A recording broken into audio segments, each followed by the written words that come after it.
മോൾ അംഗൻവാടി പോയതിനു ശേഷം പിന്നെ ഞാൻ മാത്രമേ ഉണ്ടാവുള്ളൂ കേട്ടോ. ചിലപ്പോൾ ചേട്ടൻ ഉച്ചയ്ക്ക് ചോറുന്നാൻ വരും, ചിലപ്പം വരില്ല. അപ്പോൾ ഇന്ന് എന്തായാലും വരുന്നു പറഞ്ഞിട്ടുണ്ടായിരുന്നു. അപ്പോൾ ഞാൻ അംഗൻവാടി പോകുന്നതിൻ്റെ മുന്നേ തന്നെ ചോറ് കുക്കറിൽ അടിച്ചിട്ടിട്ടാണ് പോയത്. പക്ഷേ കുറച്ചും കൂടി വേകാനുണ്ടായിരുന്നു. അപ്പോൾ ഞാൻ കള്ളത്തിലേക്ക് മാറ്റി അടുപ്പത്തേക്ക് വെച്ചു.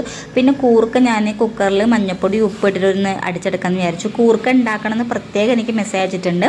പിന്നെ കോവക്ക മേക്കുമായിട്ടും കൂടി ഉണ്ടാക്കാമെന്ന് വിചാരിച്ചു. കോവക്ക ഞാൻ ഇന്നലെ തന്നെ അരിഞ്ഞ് ഫ്രിഡ്ജിൽ വെച്ചിട്ടുണ്ടായിരുന്നു. തോരനുള്ള സാധനങ്ങളൊക്കെ ഞാൻ തലേന്ന് ദിവസം കിട്ടിയിട്ടുണ്ടെങ്കിൽ തലേന്ന് ദിവസം അരിഞ്ഞ് ഫ്രിഡ്ജിൽ വെക്കും.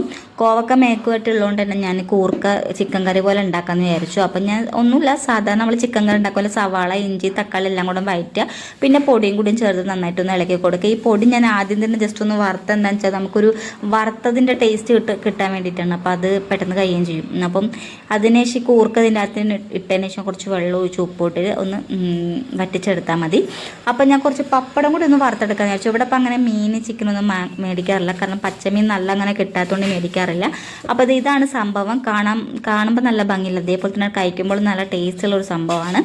പിന്നെ ഞാൻ കുറച്ച് ഉണക്കമീൻ വറുത്തെടുത്തു. കാരണം ഇത് നമ്മുടെ നന്ദൻ്റെ ചെറുതില്ലേ, നന്ദൻ ഉണക്കിയത് ഉണക്കമീൻ, നന്ദൻ്റെ ഉണക്കമീനായിരുന്നത്. ഇനി അത് കുറച്ച് മഞ്ഞൾപ്പൊടിയും മുളകും പൊടിയും പിന്നെ ചെറിയ ഉള്ളിയില്ലേ ചതച്ചതും കൂടി ഇട്ടിട്ടൊന്ന് വറുത്തെടുക്കാൻ വിചാരിച്ചു. പിന്നെ കോവയ്ക്കൊക്കെ ഒരു പ്ലേറ്റിലേക്ക് മാറ്റി സെറ്റ് ചെയ്ത് വെക്കുമ്പോഴത്തേക്കും നമ്മളെ മീൻ വറുത്തതും ഇവിടെ സെറ്റായിട്ടുണ്ട്. അല്ല, ഉണക്കമീൻ വറുത്തതും ഇവിടെ സെറ്റായിട്ടുണ്ട്. അതൊക്കെ കഴിഞ്ഞ് എല്ലാം ഒതുക്കി വെച്ച് അടുക്കള ഒന്ന് ക്ലീൻ ചെയ്ത് വെച്ചു. കാരണം അടുക്കളയിലെ പണി കഴിഞ്ഞൊന്ന് ക്ലീൻ ചെയ്ത് വെച്ചാൽ അതൊരു പണി കഴിഞ്ഞതുപോലെ തന്നെയാണ്. അപ്പോൾ എനിക്ക് ഇനി വൈകുന്നേരത്തേക്ക് പ്രത്യേകിച്ചൊന്നും ഉണ്ടാക്കണ്ട, ചിലപ്പം ചോറ് വെക്കേണ്ടി വരും. അപ്പം അതും കൂടെ കഴിഞ്ഞ് അടുക്കളയൊക്കെ ക്ലീൻ ചെയ്ത് വെച്ചു. അപ്പം ഞാൻ ചോറ് കഴിച്ചു. ചേട്ടൻ വരാൻ വൈകുന്നു പറഞ്ഞപ്പോൾ എനിക്ക് വിശന്നിട്ട് ഞാൻ ചോറ് കഴിച്ചു. അപ്പം മീൻ വറുത്തതും കോവക്കത്തോരനും അച്ചാറും പപ്പടമൊക്കെ കൂട്ടി ചോറ് കഴിച്ചുകൊണ്ടിരിക്കുമ്പോഴാണ് പകുതി ഇതുമ്പോൾ ചേട്ടൻ വന്നത്. അപ്പം പിന്നെ ഞങ്ങളെല്ലാം ഒരുമിച്ചിരുന്ന് ചോറ് കഴിച്ചു.